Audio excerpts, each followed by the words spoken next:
Morning student, standard 8 subject છે English 1. એમાં આપણે યુનિટ 1 અને યુનિટ 2 આપણે કમ્પ્લીટ કરી ચૂક્યા છે. હવે આજે આપણે જોવાનું છે યુનિટ 3, પેજ નંબર 23. શું નામ છે? What were you doing. That means કે તમે શું કરી રહ્યા છો. આપણે જોઈ ગયા કે આ શું છે, પાછળ આઈએનજી લાગેલું છે. દેટ મીન્સ કે પ્રેઝન્ટ કન્ટિન્યુ ટેન્સ. ઓકે, ગ્રામરમાં બહુ સરસ રીતે આપણે જોઈ ગયા બધા બહુ એક્ઝામ્પલ સાથે. દેટ મીન્સ કે તમે શું કરી રહ્યા છો. હવે આની અંદર એક્સરસાઇઝ નહીં, એક્ટિવિટી 1 છે. એમાં કેવું છે કે એક તમને પિક્ચર આપેલું છે અને એના ઉપરથી નીચે તમારે 4 ક્વેશ્ચનના આન્સર આપવાના છે. ઓકે, તમે લોકો જો વિડીયો જોવા માટે બુક લઈને બેઠા હોવ, બુક લઈને જ બેસવાનું. આમ તો હું દર વખતે કહું છું તો વધારે સરસ રીતે ખબર પડશે. તો તમે જોઈ શકો છો કે એની અંદર તમને મોટું ચકડોળ દેખાય છે, જેને ઇંગ્લિશમાં જાયન્ટ વ્હીલ કહેવાય. જાયન્ટ એટલે મોટું અને વ્હીલ એટલે ચકડોળ. આમ તો ચકડોળનો મતલબ થાય મેરી ગો રાઉન્ડ. ઓકે, પણ મોટું ચકડોળ છે, ઘણું મોટું છે. જો તમે ફોટામાં જોઈ શકો છો તો એને શું કહેવાય? જાયન્ટ વ્હીલ કહેવાય. તો એના બેઝ ઉપરથી આપણે નીચે 4 ક્વેશ્ચનના આન્સર છે એ આપણે આપવાના છે. ઓકે, તો ચલો આપણે સ્ટાર્ટ કરીએ આપણી એક્ટિવિટી 1. હેડિંગ મારી દઈએ પછી સ્ટાર્ટ કરીએ.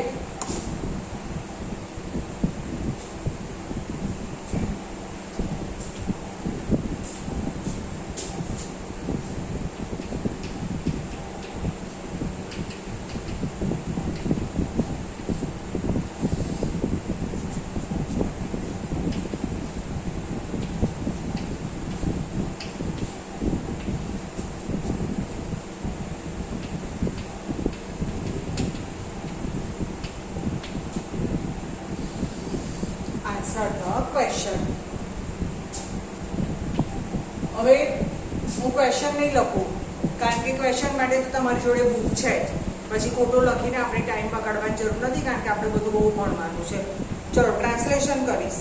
Answer the following question. Following એટલે નીચે આપેલા પ્રશ્નોના ઉત્તર લખો. Vote do you C in this picture. તમે આ પિક્ચરમાં શું જોવો છો?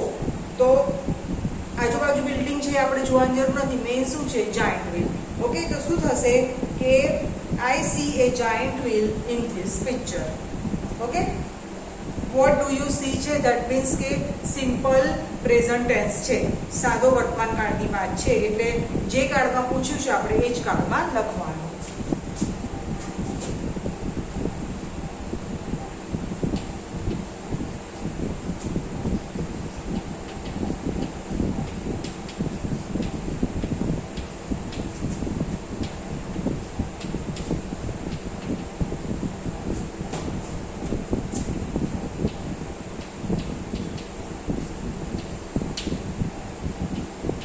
એટલે કે હું આ પિક્ચરમાં એક મોટું ચકડોળ જોઉં છું. I see a giant wheel in this picture. Second, where it is found. Found એટલે જોવા મળે છે. તે તમને ક્યાં જોવા મળે છે? તો ક્યાં જોવા મળે? ફેરમાં. ફેર એટલે મેળો. તો શું થશે? It is found in A fair. Okay,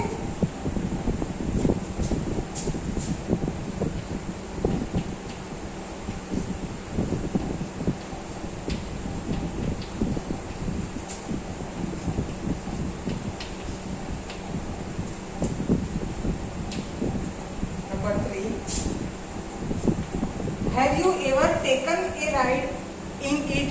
શું તમે, રાઈડ એટલે સવારી કરવી, શું તમે આ જાયન્ટ વ્હીલની એટલે કે મોટા ચકડોળની સવારી કરી છે? તો લગભગ બધાએ કરી હશે. તો શું થાય કે યસ આઈ હેવ, અથવા તો આઈ હેવ ટેકન, શોર્ટમાં લખીશું. ઓકે,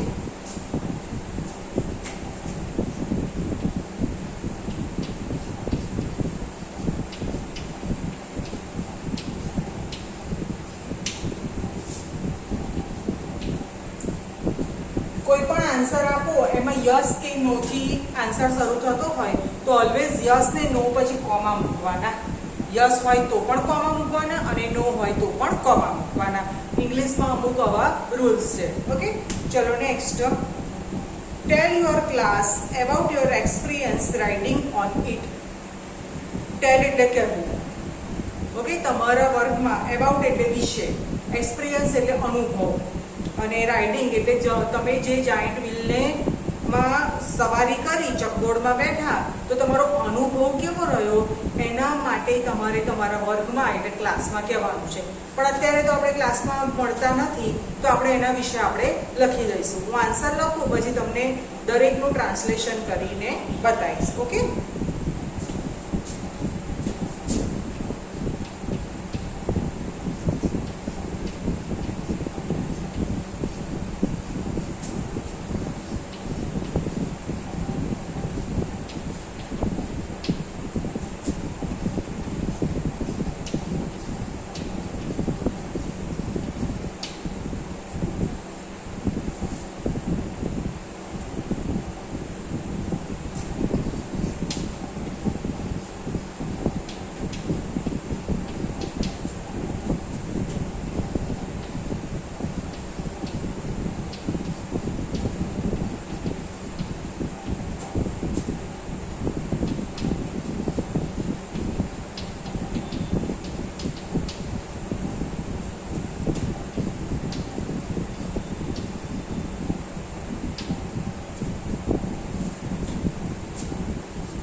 બહુ કે ખાસ લખવાની જરૂર નથી, થોડુંક લખીએ. ચલો એક્સપ્લેન કરું. It was A very wonderful experience. હવે તમે જાયન્ટ વ્હીલમાં બેઠા છો અને કામ થઈ ગયું છે, પછી તમને પૂછવામાં આવે છે, દેટ મીન્સ કે પાસ્ટ ટેન્સની વાત છે, ભૂતકાળની વાત છે, તો તમારે આન્સર પણ શેમાં આપવાનો? પાસ્ટ ટેન્સમાં, ભૂતકાળમાં. તો ઇટ ઇઝ ના લખાય, શું લખાય? It was. Okay. It was A very wonderful experience. Wonderful એટલે અદ્ભુત અને એક્સપિરિયન્સ એટલે અનુભવ. તે ખરેખર ઘણો અદ્ભુત અનુભવ હતો. વેન જાયન્ટ વ્હીલ સ્ટાર્ટેડ, જ્યારે જાયન્ટ વ્હીલ શરૂ થયું, I was a little scare, કે હું થોડી ભયભીત હતી. સ્કેર એટલે ભયભીત. Okay. When I reached at the top, reach એટલે પહોંચવું.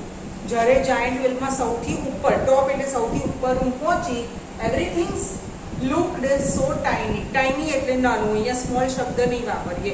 છેક આપણે ઉપર પહોંચીએ એ વખતે આપણે નીચે નજર કરીએ તો આપણને માણસો હોય, શોપ હોય કે કોઈ પણ વસ્તુ હોય કે પછી રોડ ઉપર વ્હીકલ જતા હોય, બધા કેવા દેખાય? નાના દેખાય. ખાસ કરીને તમે લોકો જો કોઈ પ્લેનમાં બેઠા હોય તો એમાં બી જો તમને જો વિન્ડો સીટ મળી હોય તો બારી પાસે બેઠા હોય ને પ્લેન જ્યારે ટોપ ઉપર જાય ત્યારે બારીમાંથી બહાર નજર કરજો.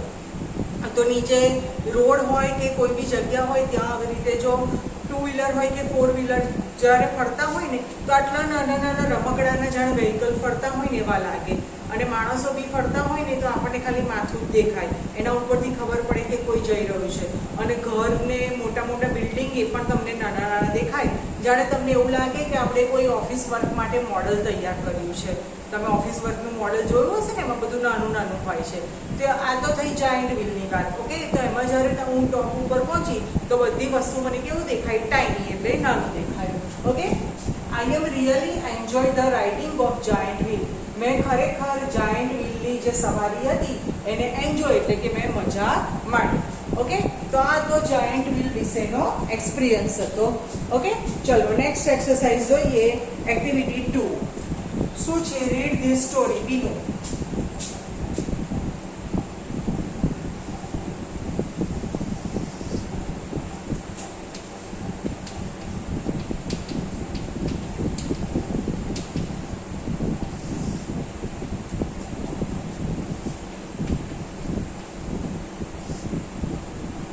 વિનુ કરીને છોકરો છે એની તમને સ્ટોરી કીધી છે. ઓકે, તો એની અંદર તમે જુઓ કે 6 પિક્ચર આપેલા છે. આ પિક્ચર સ્ટોરી છે. ઓકે, પહેલા પિક્ચર જોઈએ, પછી હું તમને સ્ટોરી રીડિંગ કરીને ટ્રાન્સલેશન કરાવું, પછી આપણે શબ્દોના અર્થ લખીએ. જો એ શું છે કે ઝાડની ડાળી પર બેઠો છે અને એના હાથમાં કટ કરવાનું કુહાડી કે કરવત જેવું સાધન છે. હવે જે ડાળી પર બેઠો છે એ જ ડાળીને કાપે છે. તો બીજા પિક્ચરમાં તમે જુઓ કે એક માણસ ત્યાંથી જાય છે તો એને સમથિંગ કંઈક એડવાઇસ આપતો હશે. કે ત્રીજા પિક્ચરમાં હાથ કરીને બતાવે છે કે તું જે ડાળી પર બેઠો છે એને જ કાપે છે તો શું થાય? પડી જવાય. ઓકે, પણ એ માનતો નથી, ઉલટાનું એ માણસ ઉપર હસે છે. બરાબર, તો શું થાય છે? પાંચમા પિક્ચરમાં એ પડી જાય છે અને એનો પગ ભાગે છે. ઓકે, તો આ વિનુ કેવો છે? ફૂલિશ બોય છે, મૂર્ખ છોકરો છે. એને ઊભી ખબર પડતી નથી અને બીજા કોઈ એડવાઇસ આપે તો એને પણ ફોલો કરતો નથી. ઓકે, ચલો હવે સ્ટોરીને આપણે રીડ કરીએ અને એનું ટ્રાન્સલેશન કરીએ. વિનુ ક્લાઇમ્બડ અપ એ ટ્રી. ક્લાઇમ્બ એટલે ચડવું. હવે પાછળ ઈડી લાગેલું છે, દેટ મીન્સ કે ભૂતકાળની વાત છે કે વિનુ ઝાડ ઉપર ચડ્યો. હી સેટ ઓન એ બ્રાન્ચ. સીટનું ભૂતકાળ સેટ. બ્રાન્ચ એટલે ઝાડની ડાળી. આમ તો શાખાને પણ બ્રાન્ચ કહેવાય. ઓકે, હું તમને એવું કહું કે એક એક્ઝામ્પલ આપું કે આપણા બોપલમાં કોઈ પણ શોપ લઈ લો, એ બહુ જ ફેમસ છે. જેમ કે આપણે 4 રસ્તે જઈએ તો બોપલ સર્કલે જઈએ તો મુરલીધરની શોપ આવે છે. એમાં સ્વીટ નમકીનથી માંડીને આઈસ્ક્રીમ ને બધું જ મળે છે. હવે એની બ્રાન્ચ આપણે ગુમા સાઈડ બી એક બીજી જગ્યાએ છે. ઓકે, ગુમા તો ના કહેવાય પણ પેલું સાઉથ પેલો મૈસૂર મસાલા ઢોસાવાળા પાસે બી એની બ્રાન્ચ છે. તો એને પણ બ્રાન્ચ કહેવાય, એટલે કે શાખા. અને અહીંયા ઝાડની ડાળી છે એને પણ શું કહેવાય? બ્રાન્ચ કહેવાય. ઓકે, તો he sat on a branch એટલે કે તે ઝાડની ડાળી પર બેઠો હતો. He was cutting the same branch. એ જ્યાં બેઠો હતો સેમ એટલે એની એ જ એ ડાળીને કાપી રહ્યો હતો. Okay, and old man saw the boy. સીનું ભૂતકાળ સો. ઓલ્ડ મેન એટલે ઘરડા માણસે, વૃદ્ધ માણસે આ છોકરાને જોયો. He said, "Oh Vinu, don't cut that branch. Oh Vinu, તું આ ઝાડની ડાળી અથવા તો આ ડાળીને કાપીશ નહીં. Okay, you will fall. તું પડી જઈશ. Okay, the boy laughed at the old man. એટલે છોકરો છે એ ઘરડા માણસની સામે જોઈને હસવા લાગ્યો. એમ કે તમને શું ખબર પડે, આવું કશું થશે નહીં, એમ કરીને એની સલાહ માની નહીં, ઉલટાનું એમની સામે જોઈને શું કર્યું? હસવા માંડ્યો. Okay, he did not follow his advice. Follow એટલે અનુસરવું અથવા તો માનવું. તો તેણે તેમની સલાહને અનુસરી નહીં અથવા તો સલાહને માન્યો નહીં. એડવાઇસ એટલે સલાહ. he continued to cut the branch. Continue એટલે સતત એ કામ ચાલુ રાખવું. ઓકે, તો તેણે સતત ડાળીને કાપવાની શરૂઆત કરી દીધી. ઓકે, એ કામ કરી રાખ્યું. he fell down. તે પડી ગયો. and broke his leg. અને એનો પગ ભાગી ગયો, તૂટી ગયો. ઓકે, એટલે આ સ્ટોરીનો બેઝ કેવો છે કે કદાચ આપણે જે કામ કરીએ છીએ એમાં આપણને ખબર ના પડે તો આપણા કરતાં મોટા અથવા આપણા કરતાં એક્સપિરિયન્સવાળા પર્સન કહે તો આપણે એનું માનવું જોઈએ. વિનુ એટલો ફૂલિશ બોય હતો, મૂર્ખ છોકરો હતો કે એ જે ડાળી પર બેઠો હતો ને એને કાપતો હતો, એને એવી ખબર નહોતી પડી કે હું આવી રીતે પડી જઈશ, આ ડાળીને કાપું છું તો પડી જઈશ, મારા હાથ પગ ભાગશે, નુકસાન થશે. અને તે છતાં ઘરડા માણસે એને સલાહ આપી તો પણ એ માની નહીં, ઉલટાનું હસવા માંડ્યો. તો જો એના જ બોડીને નુકસાન થયું. ઓકે, ચલો આપણે શબ્દોના અર્થ લખી દઈએ.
એકચ્યુઅલીમાં શબ્દ ફોલ ડાઉન છે. તમને આ સ્ટોરી ભૂતકાળમાં કીધી છે એટલે એ લોકોએ ફેલ ડાઉન લખ્યું છે. ઓકે, પણ રિયલમાં શું છે? Fall down. ઓકે,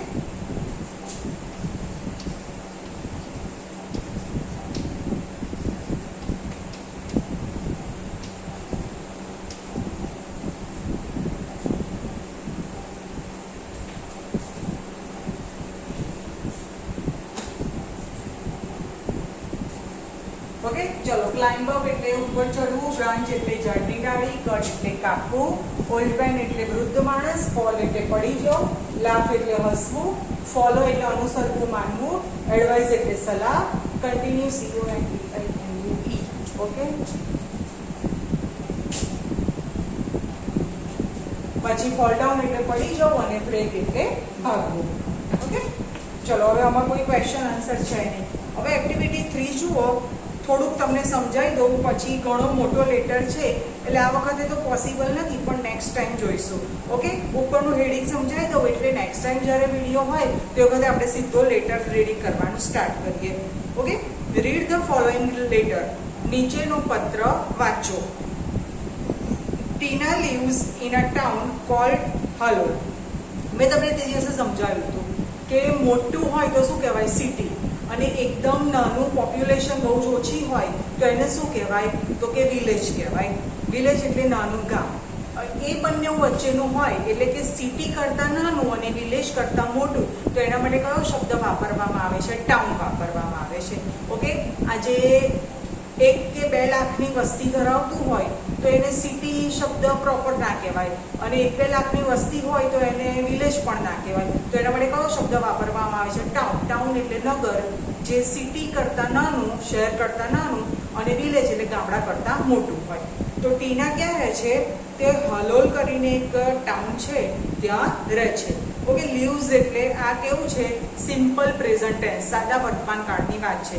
હવે તો આપણે મોટે ભાગે બધા ટેન્સ ચાલી ગયા, તો ક્રિયાપદમાં પાછળ ઈડી મુકાય છે, એસ મુકાય છે, કે એમનો એમ ક્રિયાપદ છે, કે આઈએનજી મુકાય છે, તો એના ઉપરથી તમને ખબર પડવી જોઈએ કે કયો ટેન્સ છે.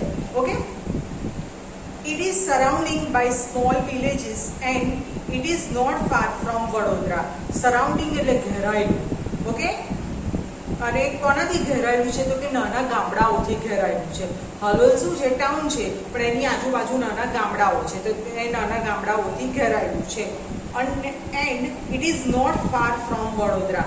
ફાર એટલે દૂર. તે વડોદરા એટલે કે બરોડાથી બહુ દૂર નથી. જેમ કે આપણે સાણંદની વાત કરીએ તો સાણંદ આમ તો અમદાવાદમાં ના આવે, પણ આપણે શું કહીએ? It is not so far from Ahmedabad, કે તે અમદાવાદથી બહુ દૂર નથી. ઓકે, ચલો. Last month Tina visited a village ફેર.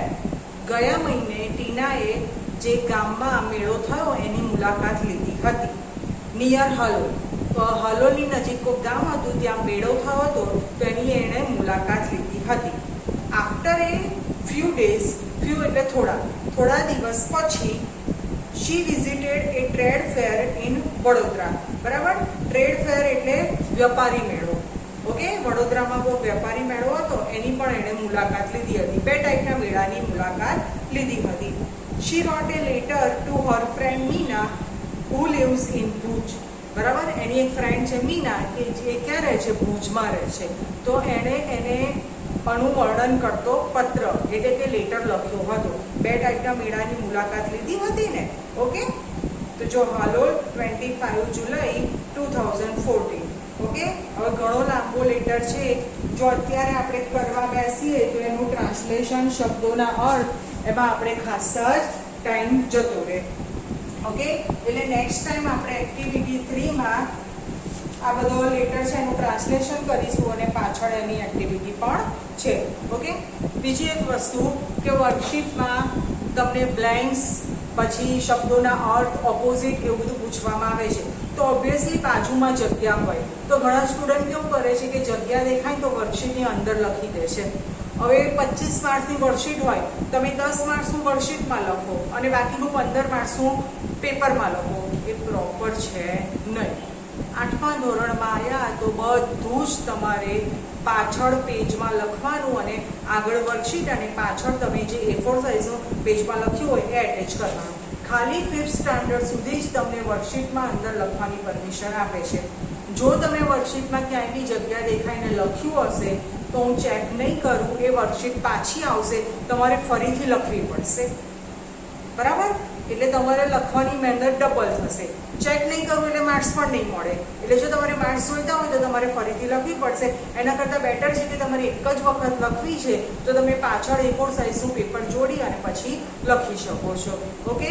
5મા ધોરણના સ્ટુડન્ટ સુધી જ પરમિશન છે. હું 6th સ્ટાન્ડર્ડના સ્ટુડન્ટે પણ અંદર લખેલું હોય તો ચેક નથી કરતી. તમે અડધું મારે પેજમાં ચેક કરવાનું, અડધું વર્કશીટમાં, પછી બેઉના કમ્બાઈન માર્ક્સ મારે બહાર મૂકવાના. એ પ્રોપર નથી અને અંદર તો લખાય જ નહીં. હવે તમે તો 8મા ધોરણ એટલે ઘણું લેવલ હાઈ થઈ ગયું. ઓકે?